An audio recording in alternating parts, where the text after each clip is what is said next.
Hello students, welcome to YouTube channel. I hope you are all doing good. तो students, एक नया initiative हम आपके लिए यहाँ पर एक शुरू कर रहे हैं जिसमें हम लोग डेली करंट अफेयर्स को इस यूट्यूब चैनल पे कवर किया करेंगे। आज हमारी यहाँ पर फर्स्ट क्लास होगी। हम लोग कवर करेंगे current affairs for the date of 18 July 2022। तो डेली बेसिस पे स्टूडेंट्स हमारा कंसेप्ट क्या रहेगा, देखो हम क्या करा करेंगे, क्योंकि हम मल्टीपल गवर्नमेंट एग्जाम्स को टारगेट कर रहे हैं, काफ़ी सारे एग्जाम्स को हम लेकर चल रहे हैं जो करंट अफेयर्स आपसे पूछते हैं, ठीक है, क्वेश्चंस में, कॉम्प्लेक्स एमसीक्यूज में। तो हम क्या करेंगे, डेली बेसिस पे स्टूडेंट्स मैं आपको 14 क्वेश्चंस कराऊंगा और 5 न्यूज़ कराऊंगा। तो ये हमारा डेली स्ट्रक्चर रहेगा। जो 14 क्वेश्चन हम डेली बेसिस पे करेंगे उसमें से 2 क्वेश्चन होंगे स्टैटिक अफेयर्स के, 8 होंगे करंट अफेयर्स के, 2 सोशल स्टडीज़ के, 2 फाइनेंस के, और जो 5 न्यूज़ होंगी ये ऐसे अलग अलग टॉपिक्स के बारे में होंगी जो जिनके बारे में हम थोड़ा और जान सकते हैं। हर एक न्यूज़ के बाद एक एक एडिशनल क्वेश्चन मैं यहाँ पर भी आपसे पूछता चलूँगा, ठीक है। तो अगर इसको भी काउंट कर दिया जाए तो 14 क्वेश्चंस यहाँ पर हो गए, 5 क्वेश्चंस यहाँ पर हो गए और 5 ही न्यूज़ होगी। तो ये हो जाएगा 19 क्वेश्चंस एंड 5 न्यूज़। तो इतना स्टूडेंट्स हम लोग यहाँ पर डेली बेसिस पे मंडे टू सैटरडे कवर किया करेंगे, ठीक है। शुरू करते हैं स्टूडेंट्स हमारी आज की क्लास को। सबसे पहले बात करते हैं मेरे बारे में। मेरा नाम है अभिनव जोशी। 4 साल से भी ज़्यादा टाइम से मैं स्टूडेंट्स को current affairs, static affairs, financial affairs की तैयारी करवा रहा हूँ वेरियस गवर्नमेंट एग्जाम्स के लिए। शुरू करते हैं हमारी आज की क्लास को। लेट्स स्टार्ट, ठीक है। तो आज की क्लास का फर्स्ट क्वेश्चन, तो 14 क्वेश्चंस पहले आएंगे फिर 5 न्यूज़ आएंगी। क्वेश्चन नंबर 1 स्टैटिक अफेयर्स का क्वेश्चन है।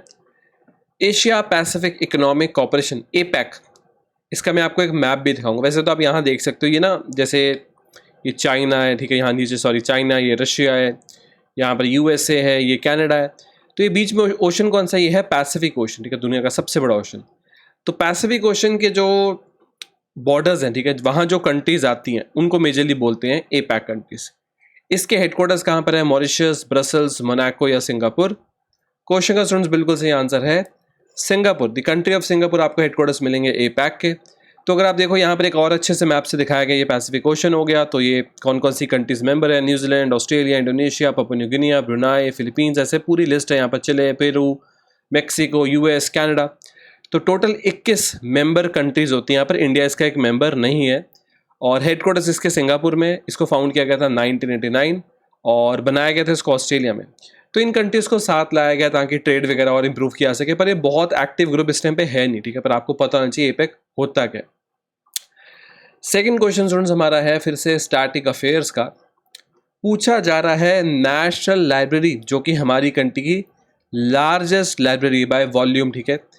तो ये जो नेशनल लाइब्रेरी है इंडिया की, ये सिचुएटेड कहाँ पर है, तमिलनाडु स्टेट में, उत्तर प्रदेश स्टेट में, न्यू दिल्ली में या फिर वेस्ट बंगाल में। तो where is the national library, the largest library in India situated. Question का जो स्टूडेंट्स बिल्कुल ही सही आंसर है वो है असल में वेस्ट बंगाल। वेस्ट बंगाल की कैपिटल कोलकाता में आपको देखने को मिलेगी नेशनल लाइब्रेरी ऑफ इंडिया। इसको ओपन किया गया था 1836 में और तो मुझे लगता है हमारे, हाँ, ये इसको संभाला जाता है मिनिस्ट्री ऑफ कल्चर के द्वारा, ठीक है। तो ministry of culture government of India के अंदर इस लाइब्रेरी को हैंडल किया जाता है। शुरू करते हैं हमारे करंट अफेयर्स कैटेगरी के क्वेश्चन को, क्योंकि पहले 2 क्वेश्चन स्टैटिक के थे, अब 8 क्वेश्चन करंट के आएंगे।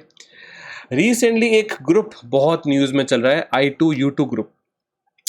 दिए गए ऑप्शन में से कौन सी वो कंट्री जो I2U2 का मेंबर नहीं है, इजराइल, इटली, यूनाइटेड स्टेट्स या यूनाइटेड अरब एमिरेट्स। देखो I2U2 मतलब 2 कंट्रीज जिसका नाम आई से है, 2 जिसका नाम यू से है। तो आई वाली कंट्रीज है इंडिया और इजराइल, ठीक है, और यू वाली कंट्रीज लिखी हुई है United states, United Arab Emirates. तो इटली इसका मेंबर नहीं है। इटली इस क्वेश्चन का बिल्कुल सही आंसर, ठीक है। मैं आपको दिखा भी देता हूँ। तो देख सकते हो इंडिया के प्राइम मिनिस्टर, यूए के प्रेसिडेंट, और उसके अलावा यूएसए के प्रेसिडेंट और इजराइल के प्राइम मिनिस्टर, ठीक है। क्योंकि जो बाइडन जो यूएसए के प्रेसिडेंट है वो इजराइल की विजिट पे गए थे, तो ये लोग साथ में बैठे थे। बाकी इंडियन प्राइम मिनिस्टर ने वर्चुअली ज्वाइन किया और जो यूए वाले थे उन्होंने भी यहाँ पर वर्चुअली ज्वाइन कर लिया, ठीक है। तो ये है I2U2। कई जगह ना इसको वेस्ट एशियन क्वाड से भी बुलाया जाता है, क्योंकि आपको पता है क्वाड में 4 कंट्रीज आती हैं, इंडिया, यूएस और जापान और ऑस्ट्रेलिया, ठीक है। तो ये तो क्वाड कंट्रीज़ है। तो मतलब क्वाड कंट्रीज़ वैसे तो काफ़ी पुराना कंसेप्ट है, पर इसको एक तरह से आप कह सकते हो रिवाइव 2019 में डोनाल्ड ट्रंप ने काफ़ी जोर लगाया क्वाड को फिर से एक्टिव करने में। तो क्वाड कंट्रीज़ कोशिश करती है कि जो चाइना एग्रेशन करने की कोशिश करता है इंडियन ओशन, साउथ चाइना सी में, उसको थोड़ा कंट्रोल करें। चाइना जो एक तरह से एक एक्सपेंशनिज्म की थ्योरी की तरफ जा रहा है, उसको थोड़ा कंटेन करें। तो इस तरह से बना था क्वाड। अब ये वाला जो ग्रुप है I2U2, इसमें भी 4 कंट्रीज है, इनकी भी थोड़ी सोच है कि हम लोग मिडल ईस्टर्न कंट्रीज़ का जो वो जो एरिया है वहाँ पर थोड़ी डेवलपमेंट करें, ठीक है। ये इनकी सोच भी काफ़ी प्रोग्रेसिव है, तो इसको दुनिया ने वेस्ट एशियन क्वाड बोलना शुरू कर दिया है, क्योंकि UAE और इजराइल दोनों एशिया के वेस्टर्न पार्ट में, इसलिए वेस्ट एशियन क्वाड, ठीक है। आई होप आप इस चीज़ को समझ पाए। फोर्थ क्वेश्चन है करंट अफेयर्स का। दिए गए ऑप्शन में से इंडिया का पहला एलिवेटेड अर्बन एक्सप्रेसवे कहाँ बनाया जा रहा है? अब ना रिसेंटली बुंदेलखंड एक्सप्रेसवे का इनॉग्रेशन हुई, तो हो सकता है आप सोचो कि वो इसका आंसर। नहीं, ध्यान से पढ़ो। बुंदेलखंड एक्सप्रेसवे एक एलिवेटेड अर्बन एक्सप्रेसवे नहीं है। एलिवेटेड अर्बन एक्सप्रेसवे क्या कि बहुत लंबे टाइम के लिए जो सड़क है वो इस तरह से उठी हुई है, ताकि नीचे का जो ट्रैफिक है उससे कुछ भी लेना देना ना हो, आप ऊपर आराम से अपना निकल सको। तो ये जो एक्सप्रेसवे की बात करें, ये है द्वारका एक्सप्रेसवे, और ये बन रहा है, मतलब हम कहेंगे NCR में बन रहा है, दिल्ली और उसके आसपास के रीजन बन रहा है। आपको जैसे पता है कि दिल्ली में वैसी ट्रैफिक कंजेक्शन की बहुत दिक्कत है, तो उसको सॉल्व करेगा कुछ हद तक। जो दिल्ली गुड़गांव का जो हाईवे है उस पर थोड़ा प्रेशर कम आएगा अगर द्वारका एक्सप्रेसवे मतलब पूरा जब बन जाएगा। इसको 2022 में ही इसका प्रोजेक्ट जो था पूरा कंप्लीट होना था, पर अब ये पूरा रेडी होगा 2023 में। मिनिस्ट्री ऑफ रोड्स जो है उन्होंने यहाँ पर ऑफिशियली बताया कि अगले साल ये जो एक्सप्रेसवे पूरा रेडी हो जाएगा 2023 तक, ठीक है। फिफ्थ क्वेश्चन करंट अफेयर्स का क्वेश्चन है। रिसेंटली जब I2U2 की मीटिंग हुई तो बहुत सारी अनाउंसमेंट्स की गई, उसमें से एक अनाउंसमेंट थी United Arab Emirates UAE invest करेगा कुछ अमाउंट इंडिया में, और इस इन्वेस्टमेंट के थ्रू इंडिया में फूड पार्क्स बनाए जाएंगे। फूड पार्क्स में बहुत कुछ किया जाता है, खाने की प्रोसेसिंग, फिल्टरिंग, पैकेजिंग, जो फार्मर्स हैं उनको नॉलेज देना कि क्या क्या नई चीज़ें की जा सकती है। सीड प्रोसेसिंग प्लांट्स लगाए जाते हैं। एक फूड प्रोसेसिंग प्लांट एक काफ़ी बड़े स्केल पे बनाया जाता है और काफ़ी कुछ यहाँ पर किया जाता है, ठीक है। तो UAE कुछ पैसा खर्च करेगा इंडिया में और कुछ फूड प्रोसेसिंग पार्क्स को बनाया जाएगा। इससे क्या होगा कि दुनिया भर में जो फूड इनसिक्योरिटी उससे लड़ने में और मदद मिलेगी। तो क्या यहाँ पर यूनाइटेड अरब एमिरेट्स $2 बिलियन खर्च करना चाहता है, $3 बिलियन खर्च करना चाहता है, $5 बिलियन खर्च करना चाहता है, या $4 बिलियन? तो इसकी अमाउंट होगी कुछ $2 बिलियन के आसपास। जिस तरह से आपको पता है कि अभी $1 के मुकाबले जो रुपी है वो पहुँच गया है कुछ 80 रुपीज़ के आसपास। तो ये अमाउंट होगी कुछ, कितनी हो जाएगी? ये हो जाएगी 16,000 करोड़ के आसपास, ठीक है। 16,000 करोड़ के आसपास की टोटल अमाउंट यहाँ रहने वाली है। तो यूनाइटेड अरब एमिरेट्स इन्वेस्ट करेगा USD मतलब यूनाइटेड स्टेट्स डॉलर $2 बिलियन, ठीक है। इसके थ्रू इंडिया में इंटीग्रेटेड फूड पार्क्स को डेवलप किया जाएगा। सिक्स्थ क्वेश्चन है स्टूडेंट्स हमारा फिर से करंट अफेयर्स कैटेगरी का। तो ना रिसेंटली स्टेट ऑफ मलक्का बहुत न्यूज़ में था। आई होप आपने ज्योग्राफी में स्टेट के बारे में पढ़ाई। एक पतला सा एक पतली सी वाटर बॉडी होती है जिसकी एक साइड में भी बहुत बड़ा एक ओशन वगैरह या CO, और दूसरी साइड पे बहुत बड़ा ओशन या CO, ठीक है। तो आप कह सकते हो 2 ओशंस को जोड़ने वाली या 2 सीज को जोड़ने वाली पतली सी वाटर बॉडी को एक स्टेट बुलाया जाता है, ठीक है। स्टेट ऑफ मलक्का कनेक्ट करता है किन 2 सीज को? Andaman Sea, South China Sea, Persian Gulf, Gulf of Oman, Mediterranean Sea, Atlantic Ocean, Sea of Marmara, Aegean Sea. Question का जो स्टूडेंट्स बिल्कुल सही आंसर है वो है Andaman Sea and South China Sea. मैं आपको दिखा भी देता हूँ। देखो पहले तो आप ये बड़ी वाली इमेज की तरफ देखो। यहाँ पर इंडिया है, यहाँ पर चाइना है, यहाँ पर अंडमान निकोबार आइलैंड्स और उसके नीचे होता है अंडमान सी इधर, ठीक है। ये अंडमान सी है। उसके राइट में यहाँ चाइना के नीचे होता है साउथ चाइना सी। तो अंडमान सी और साउथ चाइना सी के बीच में से एक रास्ता निकलता है, उस पतले से रास्ते को बोलते हैं स्टेट ऑफ मलक्का। तो थोड़ा जूम करके दिखाया जाए तो इस तरह से रास्ता निकलता है, ठीक है। तो स्टेट ऑफ मलक्का को ना चाइना बहुत यूज़ करता है अपने जब शिप्स आते हैं, इम्पोर्ट एक्सपोर्ट करता है। और स्टेट ऑफ मलक्का के बिल्कुल बगल में अंडमान निकोबार आइलैंड है। तो हमारे पास एक एडवांटेज है, अगर चाइना पे कभी प्रेशर वगैरह बिल्डअप करना हो तो यहाँ पर हम अपनी नेवी की डिप्लॉयमेंट बढ़ा सकते हैं। आई होप आप इस चीज़ को समझ पाए। 7th क्वेश्चन स्टूडेंट्स एक करंट अफेयर्स का क्वेश्चन है और कॉम्प्लेक्स MCQ का क्वेश्चन है। क्वेश्चन कॉम्प्लेक्स MCQ देख सकते हो आप, जैसे ये एक सिंपल MCQ ये वाला, ये सिंपल MCQ है। कॉम्प्लेक्स MCQ जो होते हैं थोड़े से अलग होते हैं। इसमें स्टेटमेंट्स दी जाती है आपको, तो आप यहाँ 3 स्टेटमेंट दी हुई है और फिर 3 स्टेटमेंट के बेसिस पे आपको ऑप्शन दिए हुए हैं। तो बेटी बचाओ बेटी पढ़ाओ स्कीम से रिलेटेड यहाँ आपको 3 स्टेटमेंट दी गए। स्टेटमेंट 1 है, इस स्कीम का एक ये भी मोटिव है कि हर एक स्कूल हमारी कंट्री का है वहाँ पर एक गर्ल्स टॉयलेट ज़रूर होना चाहिए। इसका एक एम है कि इंडिया में जो न्यूट्रिशनल स्टेटस है गर्ल्स का उसको इम्प्रूव करना है। और ये जो स्कीम है ये इंडिया की सारे डिस्ट्रिक्ट्स में काम करती है। अब आपके आगे यहाँ पर कुछ स्टेटमेंट है। ऑप्शन नंबर ए कह रहा है कि 1 और 2 सही है, ऑप्शन बी कह रहा है 1 और 3 सही है, ऑप्शन नंबर सी कह रहा है 2 और सी सही है, ऑप्शन नंबर डी कह रहा है सारे ही सही है। तो ऑप्शन नंबर डी इस क्वेश्चन का स्टूडेंट्स बिल्कुल सही आंसर है। ये तीनों स्टेटमेंट इसका बिल्कुल ही सही आंसर, ठीक है। तो बेटी बचाओ बेटी पढ़ाओ जो एक कैंपेन, एक स्कीम है गवर्नमेंट ऑफ इंडिया का, शुरू तो इसको किया गया था यूपी, हरियाणा, उत्तराखंड, पंजाब, बिहार, दिल्ली ऐसी स्टेट्स के लिए। आगे जाके इसको पूरी कंट्री में लागू कर दिया गया। लॉन्च किया गया था 2015 में और काम करता है under the ministry of women and child development, ठीक है। आई होप आप इस स्कीम के बारे में जान पाए। 8th क्वेश्चन फिर से करंट अफेयर्स का और एक और कॉम्प्लेक्स एमसीक्यू का क्वेश्चन। आपको पता है national emblem of India recently बहुत न्यूज़ में चल रहा है। तो प्राइम मिनिस्टर ने रिसेंटली न्यू पार्लियामेंट बिल्डिंग की रूफ पे एक बहुत बड़े साइज़ का national emblem of India, 6.5 metre का national emblem of India unveil किया, पूरी कंट्री के सामने उसको रखा। तो नेशनल एम्बलम ऑफ इंडिया से रिलेटेड 2 स्टेटमेंट्स आपको बताना है कि कौन से इनमें से सही है। पहली स्टेटमेंट ये कहती है कि नेशनल एम्बलम ऑफ इंडिया में असल में 4 एशियाटिक लाइन्स हैं। वो 4 यहाँ पर डिपिक्ट कर रहे, दिखा रहे हैं पावर, करेज, प्राइड और कॉन्फिडेंस को। सेकंड स्टेटमेंट कह रही है कि दीनानाथ भार्गवा इन्होंने असल में पहली बार 3D इलस्ट्रेशंस बनाई थी, मतलब एक तरह से 3D वर्जन बनाया था नेशनल एम्बलम ऑफ इंडिया का from the Ashoka's pillar in the opening pages of Indian constitution, ठीक है। तो आपको बताइए जो नेशनल एम्बलम है एक तरह से हमने इसको बोरो किया है, जो महान अशोक एम्पायर था उस एम्पायर से हमने बोरो किया है नेशनल एम्बलम ऑफ इंडिया को, ठीक है। ठीक है, तो अब आपके सामने यहाँ 2 स्टेटमेंट्स आपसे पूछा रहा है कौन सी स्टेटमेंट सही है। क्या सिर्फ पहली सही है, क्या सिर्फ दूसरी सही है, क्या दोनों ही सही हैं, क्या दोनों में से कोई भी सही नहीं है।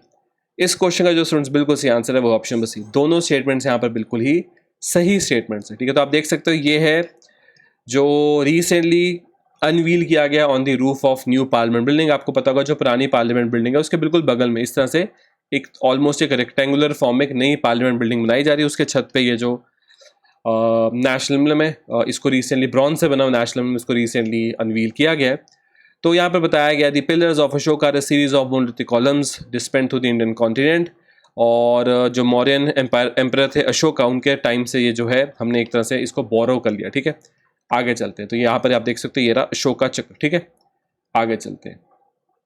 9th क्वेश्चन फिर से करंट अफेयर्स का और कॉम्प्लेक्स एमसीक्यू टाइप। ये बात कर रहा है ग्लोबल जेंडर गैप इंडेक्स पर में जो रिसेंटली रिलीज किया गया था। पहली स्टेटमेंट है ग्लोबल जेंडर गैप इंडेक्स को पब्लिश करता है वर्ल्ड बैंक। दूसरी स्टेटमेंट ये कह रही है ग्लोबल जेंडर गैप इंडेक्स में 3 डायमेंशंस होते हैं, economic participation, opportunity, educational attainment और हेल्थ एंड सर्वाइवल। फिर आपसे पूछा रहा है कौन सी स्टेटमेंट में से सही है। क्या सिर्फ पहली सही है, क्या सिर्फ दूसरी सही है, क्या दोनों ही सही है, क्या दोनों में से एक भी सही नहीं है। इस क्वेश्चन का जो स्टूडेंट्स बिल्कुल सही आंसर है वो है ऑप्शन डी, दोनों ही यहाँ पर गलत है। पहली बात तो वर्ल्ड बैंक ने वर्ल्ड इकोनॉमिक फोरम WEF ये असल में रिलीज करता है ग्लोबल जेंडर गैप इंडेक्स को, और यहाँ पर 4 डायमेंशन होती है। कौन कौन सी 4 डायमेंशन होती हैं? Political empowerment, economic participation and opportunity, educational attainment, health and survival. आपको थोड़ा रैंक भी बताता हूँ। जैसे टोटल 146 कंट्रीज में से पॉलिटिकल एम्पावरमेंट में हमारा रैंक था 148, अकेला 48। इकोनॉमिक पार्टिसिपेशन अपॉर्चुनिटी में हमारा रैंक था 143, एजुकेशन अटेनमेंट में रैंक 107, हेल्थ एंड सर्वाइवल में हमारा रैंक था लास्ट 146, ठीक है। ठीक है, 10th क्वेश्चन है करंट अफेयर्स का। 7th anniversary skill India mission की रिसेंटली ऑब्जर्व की गई थी किस डेट को? हमारे यहाँ पर स्किल इंडिया दिवस भी मनाया जाता है इस पर्टिकुलर डेट को। क्या 11th ऑफ जुलाई को ये सब हुआ, 12th ऑफ जुलाई को, 13th ऑफ जुलाई को या 15th ऑफ जुलाई को? क्वेश्चन का जो स्टूडेंट्स बिल्कुल ही सही आंसर है वो है 15 जुलाई। 15th ऑफ जुलाई को 7वीं एनिवर्सरी थी स्किल इंडिया मिशन की। आपको ये भी पता है कि प्रधानमंत्री स्किल इंडिया मिशन काम करता है कि इंडियंस को स्किल्स दिया जाए जिसके बेसिस पे वो इंडस्ट्री में या फिर प्रोफेशनली कुछ काम कर सके और अपने लिए खुद कमा सके, ठीक है। ठीक है, तो 2015 में 15th ऑफ जुलाई के दिन स्किल इंडिया मिशन को हमारी कंट्री में लॉन्च कर दिया गया था। 11th क्वेश्चन, तो जैसे स्टूडेंट्स मैंने आपको बताया था 14 क्वेश्चन की सीरीज में पहले 2 क्वेश्चन स्टैटिक अफेयर्स, मतलब जो स्टैटिक अफेयर्स के क्वेश्चन ऐसे होते हैं चाहे आपसे आज पूछ लें, चाहे 1 साल पहले पूछ लें, चाहे 1 साल बाद में पूछ, ठीक है। अगले 8 क्वेश्चन है करंट के क्वेश्चन तो आपने देख लिए जो आजकल चल रहा है उसके बेसिस पे। अब अगले 2 क्वेश्चन है 11th और 12th है सोशल स्टडीज, इसमें थोड़ा बहुत आपको पॉलिटी, हिस्ट्री, जनरल साइंसेस वहाँ से भी क्वेश्चन मिल जाएगा। और लास्ट के 2 क्वेश्चन होंगे फाइनेंस और बैंकिंग के, 13th और 14th क्वेश्चन, ठीक है। तो हम सारी कैटेगरीज कवर करते हैं जो एग्जाम में पूछी आती है। 11th क्वेश्चन सोशल स्टडीज़ का, इंडिया के अलावा तमिल लैंग्वेज ऑफिशियल लैंग्वेज है और किन कंट्रीज की? Sri Lanka, Singapore, Mauritius, Singapore, Sri Lanka, Malaysia, Indonesia and Malaysia. इस क्वेश्चन का स्टूडेंट्स बिल्कुल सही आंसर है श्रीलंका और सिंगापुर। तो इंडिया के अलावा श्रीलंका और सिंगापुर की ऑफिशियल लैंग्वेज है तमिल लैंग्वेज। तो आप देख सकते हैं तमिल एक द्रविडियन लैंग्वेज है, इसको इंडिया में तमिलनाडु में बोला जाता है। उसके अलावा बोला तो वैसे और भी कंट्रीज में जाता होगा, पर ये ऑफिशियल लैंग्वेज है श्रीलंका की और सिंगापुर की, ठीक है। तो जो इंडियन पॉपुलेशन ही वहाँ जाके रह रही है, उन्होंने इसको वहाँ की एक ऑफिशियल लैंग्वेज बनवाया है। तो इसके नेटिव स्पीकर्स बताया जा रहा है 70 मिलियन, मतलब 7 करोड़ लोग दुनिया में इस लैंग्वेज को बोलते हैं। और तो नहीं मुझे लगता हमारे लिए इतना इंपॉर्टेंट यहाँ पर है। आगे चलते हैं। 12th क्वेश्चन सोशल स्टडीज़ का। सबरीमाला ये असल में ना एक जगह इंडिया में, आपने इसको बहुत फेमसली सुना होगा, सबरीमाला टेम्पल। काफ़ी न्यूज़ में मतलब अभी तो थोड़ा टाइम से नहीं, पर एक टाइम तक बहुत न्यूज़ में रहा। कई बार कुछ कॉन्ट्रोवर्सीज भी हो जाती हैं। सबरीमाला टेम्पल जो है ना, ये इंडिया की कौन सी स्टेट में आपको देखने को मिलेगा? केरला, तमिलनाडु, कर्नाटका या फिर Andhra Pradesh. Sabarimala is in which state of our country? इसका स्टूडेंट्स बिल्कुल सही आंसर है केरला। तो केरला में ही सबरीमाला जो एक विलेज है वो भी आपको मिलेगा, और जो टेम्पल है वो वहीं आपको देखने को मिलेगा। और ये काफ़ी इंपॉर्टेंट एक रिलीजियस साइट है। हर साल यहाँ पर 4 से 5 करोड़ लोग विजिट करते हैं, ठीक है, सबरीमाला, ठीक है। 13th क्वेश्चन, अच्छा क्वेश्चन है फाइनेंस और बैंकिंग का। क्वेश्चन है जीएसटी काउंसिल, आज से कुछ दिन पहले भी इनकी मीटिंग हुई थी।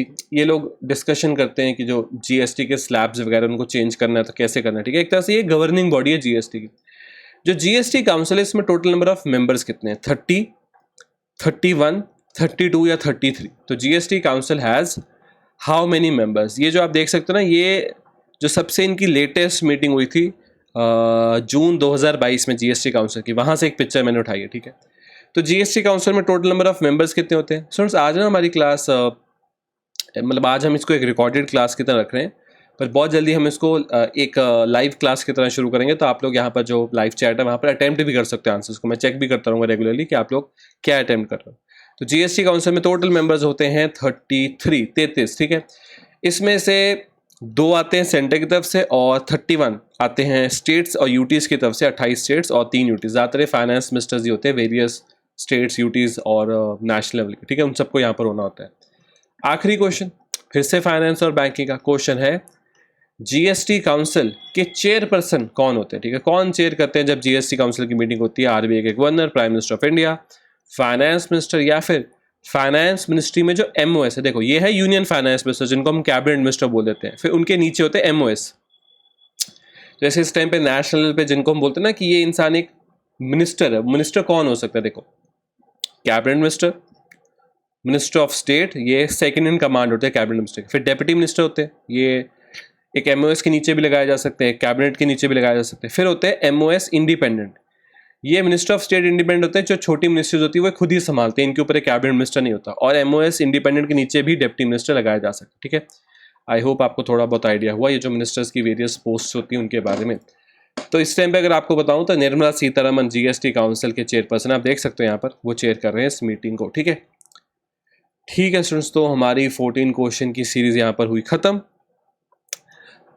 अब हम चलते हैं अपनी न्यूज़ पे। तो 14 क्वेश्चन जो हमने कवर करने थे हमने कवर कर लिए। अब हमारी न्यूज़ है। न्यूज़ के टॉपिक कौन कौन से हैं? रिसेंटली जो I2U2 की मीटिंग हुई थी हम उसके बारे में बात करेंगे। आरबीआई ने जो trade settlement in rupee system को शुरू करना है ये हम समझेंगे क्या है। ग्लोबल जेंडर गैप इंडेक्स 2022 की जो रिपोर्ट रिलीज हुई है उसको समझेंगे। 7th anniversary of skill India mission 15 जुलाई को सेलिब्रेट किया गया, ये बात करेंगे। और ओला ने जो अनाउंस किया है कि उन्होंने कंट्री का पहला indigenously developed lithium ion cell बना लिया, हम इसकी भी बात करेंगे, ठीक है। शुरू करते हैं। तो रिसेंटली पहली मीटिंग हुई I2U2 की, एक वर्चुअल मीटिंग थी, चारों लीडर्स एक जगह पे नहीं बैठे थे। I2U2 मतलब इंडिया, इजराइल, यूनाइटेड स्टेट्स और यूनाइटेड अरब एमिरेट्स। तो इन चारों लीडर्स का ये वर्चुअल समिट था। प्राइम मिनिस्टर नरेंद्र मोदी, फिर यहाँ पर प्रेसिडेंट जो बाइडन, इनका नाम है जायद लपिड, ठीक है। ये इस टाइम पे इजराइल के पीएम है, पर ये केयर टेकर पीएम है, भी इलेक्शन होंगे। और ये है मोहम्मद बिन सलमान, ये रिसेंटली बने यूएई के प्रेसिडेंट, ठीक है। इनके जो ब्रदर थे उनकी डेथ के बाद, ठीक है। तो I2U2 आपको समझ में लग गया, इसको वेस्ट एशियन कॉर्ड बोलते हैं, ये भी आपको समझ में लग गया, ठीक है। तो ना I2U2 की सोच आई थी अक्टूबर 2021 में। उससे पहले ना यूएसए, यूएई और इजराइल ये तो पहले ही इन्वॉल्व थे। इंडिया यहाँ पे एक तरह से ऐड कर लिया, क्योंकि ये तीनों पहले इन्वॉल्व क्यों थे? अब्राहम अकॉर्ड्स की वजह से। अब्राहम अकॉर्ड्स क्या है? देखो अब्राहम अकॉर्ड्स आता है अब्राहमिक रिलीजन से, और अब्राहमिक रिलीजन 3 होते हैं, जुडाइज्म, क्रिश्चियनिटी, इस्लाम। अब अब्राहम अकॉर्ड्स क्या है? अब्राहम अकॉर्ड्स में यूएसए ने एक तरह से आप कह सकते हो दोस्ती करवाई थी इजराइल और यूएई की, जो एक मतलब ज़्यादा उनके बीच में अच्छे रिलेशन नहीं थे। अब यूएसए में पॉपुलेशन फॉलो करती क्रिश्चियनिटी को, इजराइल में पॉपुलेशन फॉलो करती जुडाइज्म को, और यूएई में पॉपुलेशन फॉलो करती इस्लाम को, इसलिए इसका नाम था अब्राहमिक अकॉर्ड्स। आप देख सकते हो अब्राहमिक अकॉर्ड्स जॉइंट स्टेटमेंट है इजराइल, यूएई और यूएस के बीच में, और मतलब काफ़ी लंबा चला है प्रोसेस। अगस्त 2020 को ये जो था ये फाइनली यहाँ पर साइन हो गया, और उसके बाद आप कह सकते हो कि यूएई और इजराइल के बीच में प्रॉपर जो रिलेशंस थे वो यहाँ पर एस्टैब्लिश कर लिए गए, ठीक है। तो अब्राहम अकॉर्ड्स की वजह से ये 3 कंट्रीज तो पहले ही क्लोज आई हुई थी, और इंडिया को एक तरह से इन्होंने ऐड करके I2U2 बना दिया। बहुत सारे रीजन I2U2 क्यों बनाया गया, मिडिल ईस्ट में स्टेबिलिटी के लिए, चाइना का डोमिनेंस बहुत ज़्यादा ना बढ़ जाए इसके लिए, ठीक है। अब इसी मीटिंग में यूनाइटेड अरब एमिरेट्स ने अनाउंस कर दिया कि वो $2 बिलियन खर्चा करके फूड पार्क्स डेवलप करेंगे इंडिया में, ठीक है।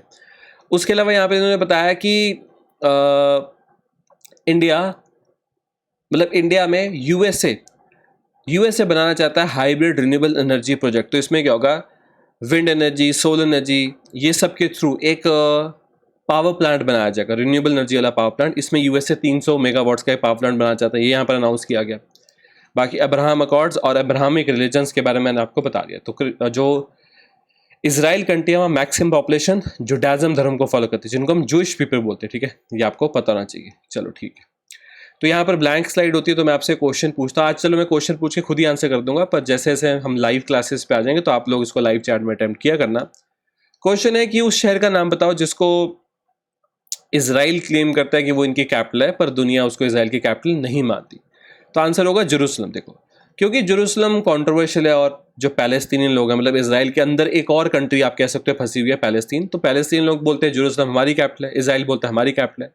तो दुनिया में ज़्यादातर कंट्रीज ये मानती है कि इजराइल की कैपिटल एक अलग शहर है तेल अवीव, और एम्बेसीज वगैरह भी वहीं बनाई जाती है। पर इजराइल कहता नहीं, तेल अवीव नहीं, जेरूसलम हमारी कैपिटल है, ठीक है। सेकेंड न्यूज़, तो एक ऐसी चीज़ जो बहुत टाइम से ज़रूरी थी, अब इंडिया से जो ट्रेड वगैरह हो रहा है, अगर उसमें डॉलर नहीं यूज़ करना और उसकी जगह रुपी यूज़ करना है, तो ये किया जा सकता है, ठीक है। मैं आपको समझा देता हूँ। तो रिजर्व बैंक ऑफ इंडिया ने एक नया मैकेनिज्म यहाँ शुरू किया है, ताकि जो इंटरनेशनल ट्रेड हो रहा है इंडिया और दुनिया का, उसमें हम रुपये को यूज़ कर सकें। जो भी बैंक्स वगैरह इस नए मैकेनिज्म के अंदर अपना काम शुरू करना चाहते हैं, उनको आरबीआई से पहले परमिशन लेनी पड़ेगी। इस तरह से करने के लिए रुपये को इंटरनेशनल ट्रेड में यूज़ करने के लिए हमको थोड़ा जो फेमा होता है फॉरेन एक्सचेंज मैनेजमेंट एक्ट 1999, उसको थोड़ा चेंज भी करना पड़ा। पर अब इंपोर्ट एक्सपोर्ट में, कहीं बार इन्वेस्टमेंट वगैरह करने में, और किसी बॉन्ड्स वगैरह खरीदने में अब रुपये यूज़ किया जा सकता है। अब इसका मतलब ये भी नहीं कि बस हम हर जगह रुपये यूज़ करने लग जाएंगे, क्योंकि अगली कंट्री भी तो माननी चाहिए, ऐसा भी नहीं होगा। पर हाँ, एक शुरुआत हो चुकी है जिसमें इंडिया रुपये यूज़ करेगा। तो इसमें होगा क्या, जैसे मान लो इंडिया की तरफ से एक HDFC बैंक कह रहा है कि हम लोग रेडी, हम लोग रुपये में ट्रेड करना चाहते हैं, और हमने इंडिया यहाँ पर है और हमने ट्रेड करना है मान लो रशिया में, ठीक है, ऑयल वगैरह का ट्रेड करना है, तो एक रशियन बैंक हो गया। तो ऐसा होगा, HDFC क्या करेगा, एक बैंक अकाउंट खुलवाएगा इस रशियन बैंक में जो रशिया में, और ये जो रशियन बैंक है ये एक बैंक अकाउंट खुलवाएगा HDFC में जो इंडिया में, ठीक है। इनको बोला जाएगा नोस्त्रो वोस्त्रो अकाउंट्स। ये नोस्त्रो वोस्त्रो याद रखना, ठीक है, आप देख सकते हैं लिखा भी हुआ है। Authorised dealers in India have been permitted to open rupee vostro accounts, ठीक है। तो इस तरह से आपसे पूछा जा सकता है कि वोस्ट्रो अकाउंट्स क्या होते हैं, ठीक है। तो इन शॉर्ट होगा क्या यहाँ पर, देखो कई लोग कह रहे हैं कि सिर्फ रशिया के साथ ट्रेड करने के लिए, सिर्फ रशिया के साथ ट्रेड करने के लिए हम लोग ये जो नया सिस्टम है इसको लेकर आ रहे हैं। ऐसा कुछ नहीं है, मतलब आरबीआई कह रहा है कि ठीक है रशिया के साथ भी ट्रेड कर सकते हैं, रशिया पे सैंक्शंस वगैरह लगी हैं, डॉलर रशिया यूज़ नहीं कर पाएगा। पर इससे हमने एक शुरुआत कर दी कि आगे जाके अगर हम चाहें तो और भी किसी कंट्री के साथ जो डॉलर को यूज़ नहीं करना चाहती, उसके साथ भी हम लोग इस मैकेनिज्म के थ्रू इंडियन रुपी में ट्रेड कर पाएंगे। तो एक बहुत ही इंटरेस्टिंग चीज़ है जो यहाँ पर हमारे यहाँ पे शुरू की गई है, ठीक है। अभी तक क्या सिस्टम हो रहा था, तो सिर्फ नेपाल और भूटान जो है एक ऐसी कंट्री जिनके साथ हम इंडियन रुपी में ट्रेड करते हैं, क्योंकि दोनों कंट्रीज में एक्सेप्टेबल है रुपी। उसके अलावा दुनिया की हर कंट्री के साथ हम लोग डॉलर्स वगैरह में ट्रेड करते हैं। इससे इंडिया को हमेशा डॉलर खरीद के रखने पड़ते थे, बहुत प्रेशर पड़ता था हमारे ऊपर, हम डॉलर की डिमांड करते थे, रुपी की डिमांड इतनी इंडिया में नहीं होती थी, जिसकी वजह से रुपये अपने आप गिरने लग जाता था। तो इस चीज़ को कोई सोल्यूशन तो चाहिए था, और यहाँ पर आरबीआई ने एक सोल्यूशन दे भी दिया है, ठीक है। आई होप आप इस चीज़ को समझें। तो आप ये देख सकते हो इंडिया बड़े स्केल पे किन किन कंट्रीज़ के साथ ट्रेड करा। आप देखो India US, China, UAE, Saudi Arabia, Iraq, Singapore, Hong Kong, Indonesia, South Korea, Australia, इन कंट्रीज़ के साथ, मतलब इसके बाद भी बहुत सारी नाम है, पर ये सबसे बड़े ट्रेडर्स हैं। अब मान लो जैसे इराक मान जाता है, यूएई मान जाता है कि हाँ हमको डॉलर्स में ट्रेड नहीं करना, हम रुपये में ट्रेड करेंगे, तो कितने सारी अमाउंट सीधे इंडियन रुपये में यहाँ पर हम लोग यूज़ करनी शुरू कर देंगे, डॉलर वाला जो प्रेशर है वो पूरा ही हट जाएगा। तो चीज़ तो बहुत अच्छी है, अगर ये आगे जाके सक्सेसफुल होती है तो हमारी कंट्री के लिए एक बहुत ही अच्छी चीज़ हो। ठीक है, एक और क्वेश्चन आपसे पूछता हूँ। क्वेश्चन है इंडिया का फॉरेक्स रिजर्व अब तक हाईएस्ट जो उसने टच किया वो था $650 बिलियन के आसपास। ठीक है, ये था पिछले साल। लास्ट कुछ महीनों में हमारा फॉरेक्स रिजर्व में ड्रॉप आ रहा है। फॉरेक्स रिजर्व में से जो, क्योंकि आपको पता है फॉरेक्स रिजर्व में 4 चीज़ें होती है, डॉलर्स मतलब फॉरेन करेंसी एसेट्स, उसमें डॉलर सबसे ज़्यादा होता है, फिर उसमें होता है गोल्ड, फिर उसमें होता है स्पेशल ड्रॉइंग राइट्स, और उसमें होता है रिजर्व पोजीशन। तो रिजर्व पोजीशन और एसडीआर तो थोड़े कम ही होते हैं, गोल्ड होता है, पर सबसे ज़्यादा होता है फॉरेन करेंसी एसेट्स, और उसमें भी सबसे ज़्यादा डॉलर। तो फॉरेक्स रिजर्व का डॉलर ना हमको यूज़ करना पड़ रहा है, हम लोग थोड़ा डॉलर को पुश दे रहे हैं इंडिया में ताकि डिमांड सप्लाई बनी रहे। ठीक है, डॉलर बहुत ज़्यादा एकदम से वैल्यूएबल ना हो जाए। तो आपको बस ये बताना है कि अभी हमारा जो फॉरेक्स रिजर्व है वो ऑलमोस्ट कहाँ पर आकर, मतलब कहाँ स्टैंड करता है, कि अभी भी हम 650 बिलियन पे। इसका सही आंसर नहीं, अब हम कुछ आ चुके हैं $585 बिलियन के आसपास। थोड़ी कमी आई है, पर अभी भी हमारा फॉरेक्स रिजर्व काफ़ी स्ट्रॉन्ग है। ये जो थोड़ा एक इकोनॉमी में स्लो डाउन चल रहा है ना, जैसे ही ये ठीक होगा हम फिर से फॉरेक्स रिजर्व में जो पंप इन करना शुरू कर देंगे पैसे को। ठीक है, ग्लोबल जेंडर गैप इंडेक्स 2022, ये वो कंट्रीज हैं जिनको आप कह सकते हो दुनिया में सबसे कम जेंडर इन इक्वालिटी है। जेंडर इन इक्वालिटी दुनिया में सबसे कम आइसलैंड, फिनलैंड, आपको पता है स्कैंडिनेवियन कंट्रीज, इन सब चीज़ों में आगे होती है। इंडिया का क्या रैंक है? इंडिया का यहाँ पर रैंक है 135 आउट ऑफ 146 कंट्री। तो ग्लोबल जेंडर गैप इंडेक्स को वर्ल्ड इकोनॉमिक फोरम रिलीज करता है। यहाँ स्कोर वगैरह भी बताया गया, अगर आपने देखना है इंडिया का क्या स्कोर है वो बताया गया है। पिछले साल हमारा रैंक 140 था, तो आपको लगा रैंक में तो इंप्रूवमेंट है, पर पिछले साल कंट्रीज भी 156 थी, इस पर कंट्री सिर्फ 146 है। ठीक है, अब ये लोग करते क्या, देखो किसी कंट्री में जेंडर इक्वलिटी कितनी ज़्यादा है कितनी कम है, ये 4 पैरामीटर्स पे डिसाइड किया जाता है। Political empowerment, economic participation and opportunity, education attainment, health and survival. तो उसमें इंडिया के क्या क्या रैंक्स और क्या क्या स्कोर है 2022 में आप देख सकते हो। तो अभी तो बहुत काम करना पड़ेगा, अभी तो आप कह लो कि कुछ मतलब बहुत ज़्यादा भी हमको जेंडर इक्वालिटी लाने में तो इंडिया को बहुत काम करना पड़ेगा। ठीक है, तो बाकी यही लिखे हुए हैं हमारे रैंक्स के बारे में। जैसे पॉलिटिकल एम्पावरमेंट में आइसलैंड नंबर 1 था, उसका स्कोर लिखा हुआ। बांग्लादेश हमारी नेबरिंग कंट्री 9 था, मे बी शेख हसीना क्योंकि पीएम है उसकी वजह से इनको अच्छा स्कोर मिला हो। इकोनॉमिक पार्टिसिपेशन अपॉर्चुनिटी में हमारा रैंक यहाँ पे बिल्कुल भी अच्छा नहीं, भी इसमें बहुत काम करना पड़ेगा। एजुकेशन ट्रीटमेंट में हम कह सकते थोड़े ठीक थे, हम लोग थोड़ा गर्ल चाइल्ड एजुकेशन पर ध्यान देते, इसको और इंप्रूव किया जा सकता है। हेल्थ और survival, sex ratio at birth, health life expectancy में हम सबसे खराब 146, यहाँ तो बहुत ज़्यादा जोर देना पड़ेगा। ठीक है, आई होप आप इस चीज़ को समझे। वर्ल्ड इकोनॉमिक फोरम इस इंडेक्स को रेडी करता है, हेडक्वार्टर स्विट्जरलैंड में, फाउंड किया गया था 1971। ठीक है, चलो यहाँ पर एक बड़ा सिंपल क्वेश्चन पूछता हूँ। 1971 जब वर्ल्ड इकोनॉमिक फोरम बनाया गया था, तब इंडिया ने एक वॉर लड़ी थी किस कंट्री के साथ? तो हमारी आपको पता है 47 में लड़ाई हुई पाकिस्तान के साथ, 62 में चाइना के साथ, 65 में फिर पाकिस्तान के साथ, 71 में फिर ये इंडिया पाकिस्तान की वॉर थी जब बांग्लादेश क्रिएट हुआ था। पहले बांग्लादेश ईस्ट पाकिस्तान होता था, फिर आखिरी हमने जो वॉर लड़ी ऑफिशियली 99। ठीक है, 4th न्यूज़, 7वीं एनिवर्सरी स्किल इंडिया मिशन की ऑब्जर्व की गई 15 जुलाई को। थोड़ा हम समझ लेते हैं। तो स्किल इंडिया मिशन के थ्रू हम क्या करते हैं कि जैसे मान लो कि इंडियन है, उसके पास अभी कोई स्किल नहीं है, तो वो कैसे एम्प्लॉयबल हो पाएगा, कैसे उसको कोई जॉब मिलेगी, कैसे वो काम कर पाएगा, कैसे अपनी फैमिली चलाएगा। पर अगर वो इस मिशन में जुड़ता है और जो भी उसको चीज़ पसंद आती है, जो भी फील्ड पसंद आती है, उसका कुछ स्किल सीखता है, अब वो एम्प्लॉयबल है, उसको इंडस्ट्री में नौकरी मिल सकती है। इसको सोच से लेकर आए थे स्किल इंडिया मिशन को। ठीक है, इसके बहुत सारे बेनिफिट्स हैं। मेन आपको बताया यूथ को स्किल सिखाना।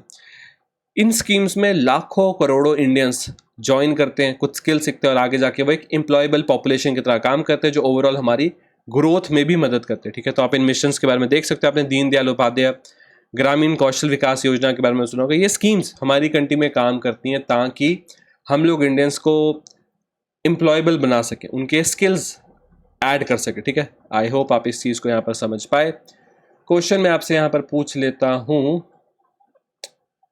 क्वेश्चन है कि क्वेश्चन है, जब जीडीपी में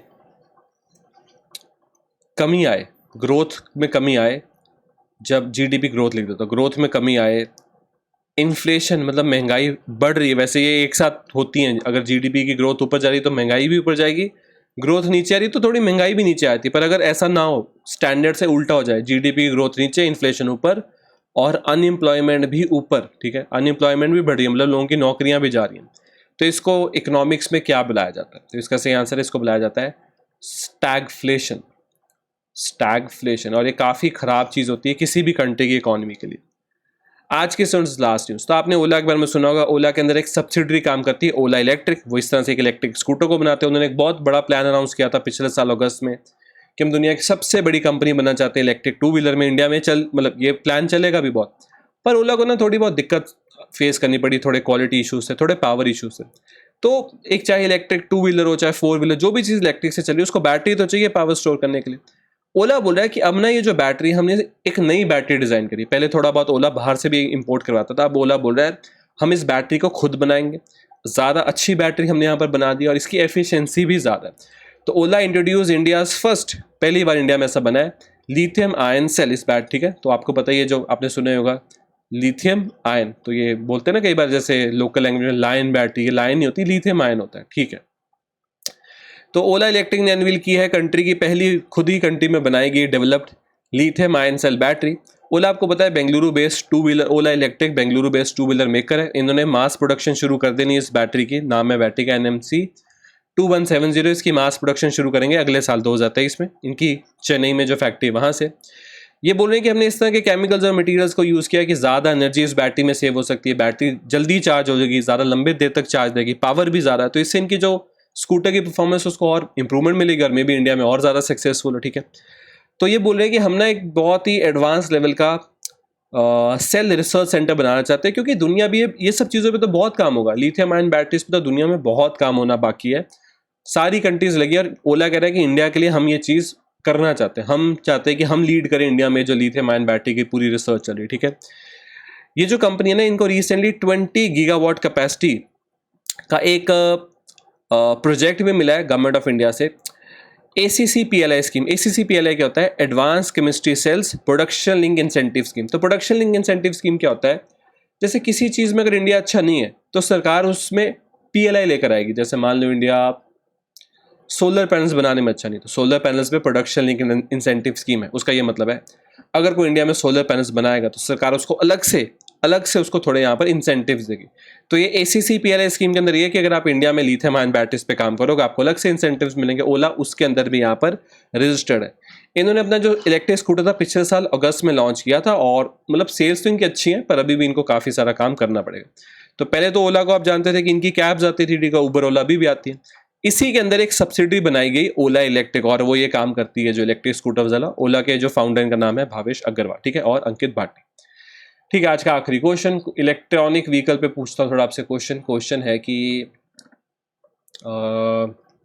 इस टाइम पे दुनिया की सबसे वैल्यूएबल इलेक्ट्रिक व्हीकल की कंपनी कौन सी? तो इसमें तो आपको कोई डाउट ही नहीं होना चाहिए, दुनिया की इलेक्ट्रिक व्हीकल छोड़ो, ओवरऑल दुनिया की सबसे बड़ी सबसे वैल्यूएबल ऑटोमोबाइल कंपनी टेस्ला ही है। तो आप सोचोगे कि टेस्ला ने ये टोयोटा वॉक्सवैगन इन सबको कैसे पीछे छोड़ा? क्योंकि टेस्ला ने फ्यूचर में इन्वेस्ट किया हुआ है। तो जिसकी इन्वेस्टमेंट फ्यूचर के लोग उसमें ज़्यादा पैसा लगाते हैं, इसलिए टेस्ला ज़्यादा वैल्यूएबल है, उसके शेयर प्राइस ज़्यादा है, ठीक है।